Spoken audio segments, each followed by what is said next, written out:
When we asked our first storyteller what her earliest memory of water was, she shared that she wasn't sure, but that her regular family trips to the Oregon coast made a lasting impression with the power of the waves, whale watching, and being in awe of the ocean's immensity. Please welcome Maria Renée to the podium with her story, Not One Drop for Data, Resisting Project Blue. We were gathered there in the dark, 20 of us standing in a circle. We could barely see one another, only silhouettes and voices. To the west, the last tinge of sunset light illuminated the Tucson mountains, and the small animals of the night were barely beginning to softly stir around us. It was the summer solstice, and we were gathered here at the birthplace of Tucson, or Tucson, land adjacent to the mighty and struggling Santa Cruz River, having sustained human life for over 12,000 years. We stood here as the night set in, many of us strangers meeting for the first time. We were here for a very specific reason. Only days before, some vague news about Project Blue, a proposed hyperscale data center, had been announced by the local media. I only had a nebulous idea of what a data center even was, but my body had gone cold when I read the details on the massive size and supposed economic boost that it would bring to Tucson. The developers of Project Blue touted it as the first of its kind, sustainable, water positive, and good for the people of Tucson. It seemed a story as old as mechanical time that never ends up true, or rather results in a nightmare that the people, the plants, the animals, and the air cannot escape once written in stone. Already tenuous trust between the public and the city and county was ruptured as we learned of multi-year non-disclosure agreements that had disguised this deal. Why so secretive? Hyperscale data centers are large physical warehouses full of computer servers that power, process, and store data for AI and other technologies. These technologies range from simple cloud storage all the way from providing digital infrastructure to support ICE operations and state-sanctioned mass surveillance. Data centers make it easier to target the most vulnerable among us. They are also highly resource intensive. This project alone was slated to use an equivalent amount of power as the entire city of Tucson.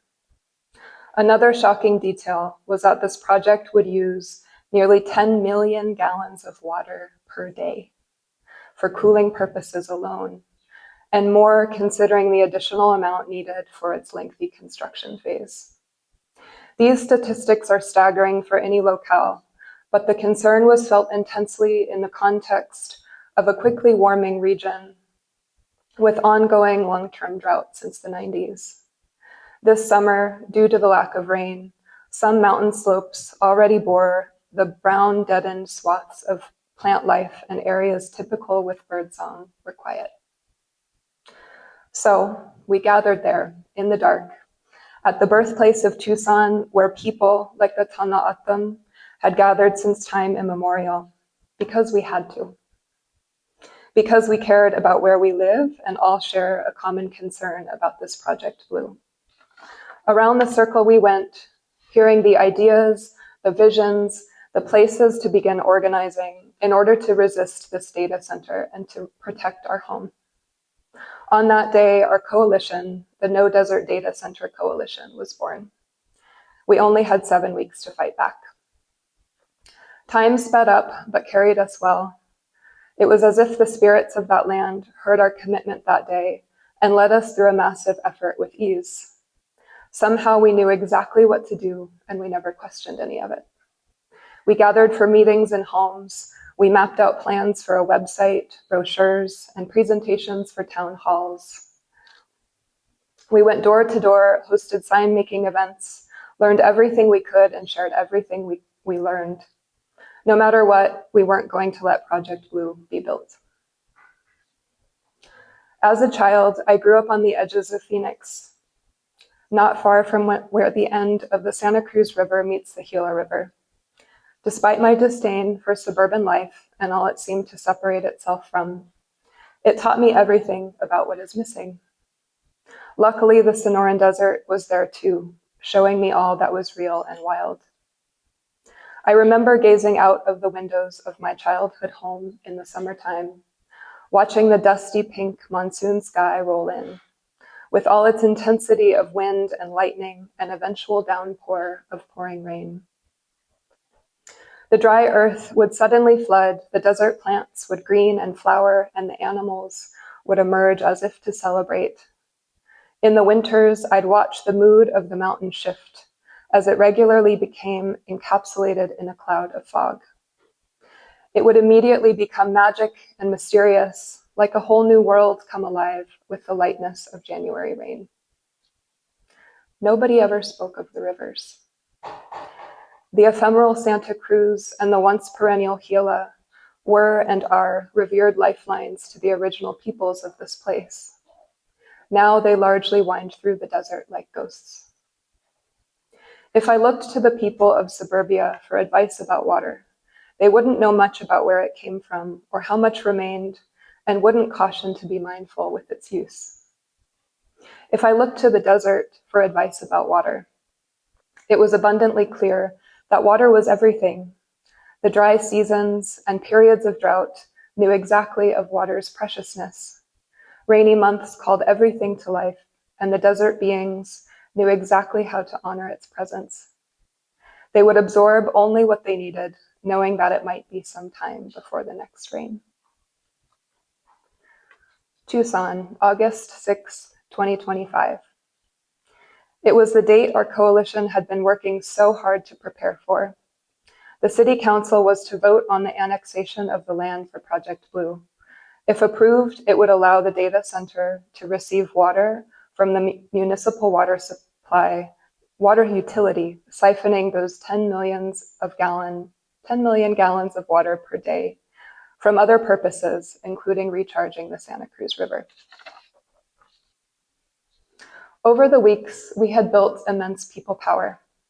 Tucson community members showed up to the city council meetings in huge numbers, dressed in red shirts to demonstrate opposition and in solidarity with other communities fighting similar battles. Handmade signs and angry bodies packed the room. The energy was tense. Members of Beale Infrastructure, the developing company, filled the front row, anticipating the vote.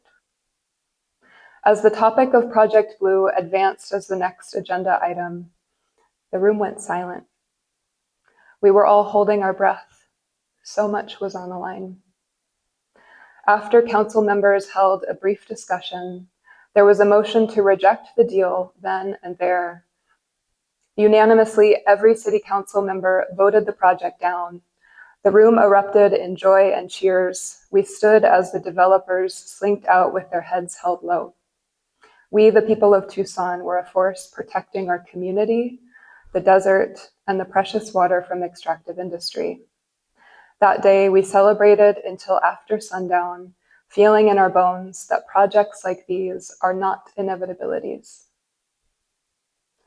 Today, we are still fighting Project Blue and a collection of additional nearby proposed hyperscale data centers. The developers reworked their initial plans so they could instead go through the county and through the Arizona Corporation Commission for approval. Approval was granted, meaning the resurrected zombie Project Blue was back on the table and more challenging to resist. But the fight is far from over, and the movement that started that summer evening in the dark has only grown stronger. Our coalition is committed to the same value that we've held since the very beginning. Not one drop of water for data, not one. Recently, we filed a lawsuit to hold the county accountable and stop the project's development. Why? Every single one of us understands the precarious moment that we're collectively in, of long-term drought, of climate change, of shifting political tides, and the vulnerabilities that brings to all of us, some more than others, and to the land. Of Colorado River negotiations, and the reality that some still live without reliable access to water. and that the heart of this region, the Santa Cruz River, still mostly sits dry as a bone. This desert is thirsty. Water is not for machines. Water is for life now and life in the future, for life of a human and life of a desert tortoise, an ironwood tree, a kit fox, the white-winged doves. Water is for the rivers, even if we barely remember them as flowing. Water is for resting underground. Everything and everyone depend on our willingness to stand up together to protect that which gives life.